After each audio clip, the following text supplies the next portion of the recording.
think it's exciting that, something on one of my fields could be researched and then used to maybe put something in somewhere else so that other people can take advantage of this practice.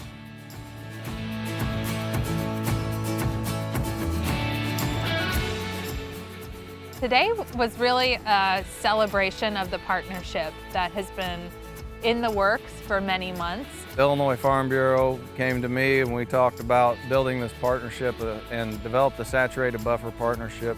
Illinois Farm Bureau's role has always been to keep in contact with the farmers, get us in contact with the farmers, because otherwise we'd never meet people like Clint.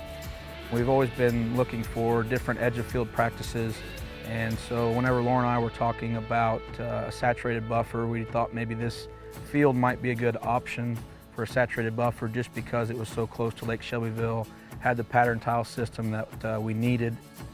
The saturated buffer is one of those edge of field practices that can be used as a tool to capture some of the flow from a tile drainage system and run it through the soil, almost like a leach field, instead of just allowing that water to escape directly to surface water.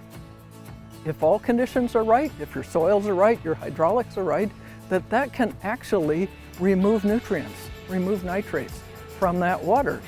So this particular research site, we developed a new saturated buffer design where we have a pitchfork design where we actually have 3 prongs that go out into the field. So instead of your standard 2 lines of dispersion lines, we have 3 going out. So we're getting more water out onto the field.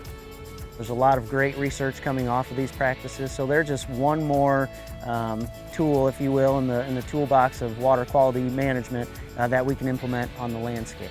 So they're a critical practice. I think they're cost effective, and we already have the research. We know that they work in terms of nitrate removal. Field days are great for partners, but they're better for farmers. It's great when we have a farmer member who's willing to host something like this. There was a lot of media here today, a lot of farmers, just a very diverse group of people that came to hear about this practice and find out more about it. Everybody's excited to see somebody get real world data off of what's going on here.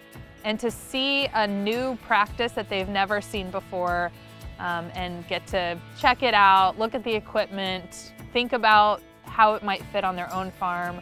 With this partnership, the saturated buffer partnership we put together, we're planning on putting in one more saturated buffer over the next 4 years. So we've talked to some folks that are wanting to put these structures in on their property already. So we've got people kind of lining up, wanting us to come do some research on their farm. As we do these kinds of outreach efforts, we're finding more and more farmers who are willing to do their part and try and contribute positively to the Illinois nutrient loss reduction strategy. I am very blessed to work with farmers in general. And what I found in my work is that they already care more than most of us about the environment. They have to. It's how they do business. It's how they leave a legacy for their family. It's just a part of who they are.